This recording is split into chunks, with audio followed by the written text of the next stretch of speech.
खूप वेळा आम्ही नाश्त्याक चपात्यो करतो आणि बऱ्याच जणांका घडीची म्हणजे 3 कोन करून करतात तशी चपाती येणार नाही आणि इली तर ती परत गोल करूक जमणार नाही. त्यांच्यासाठी साधी आणि सोपी अशी लांबट एक पाता करायचा, मध्ये दुमडायचा, अजून तेल लावायचं आणि अशी सरसतीत गोल लाटीत जायची.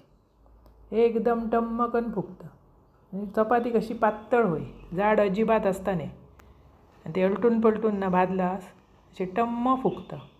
खूप जणांका घडीची चपाती येणार नाही, घडी घालूक येता पण ती परत गोल त्यांची होणार नाही.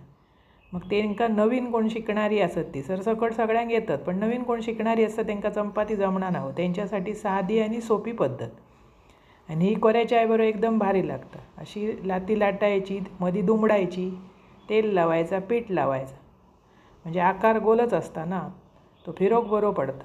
अशा चपात्यो करा. आज मी कोऱ्याच्या बरोबर केलं, ती पण एकदम अप्रतिम लागतं. रोज खातो दुधा बरोबर भाजी केल्ली असा ती असाचो. अशी करा, खावा, आवडतली तुमका, एकदम भारी लागता. आणि आवडल्यास पटकन चॅनल सबस्क्राईब करा.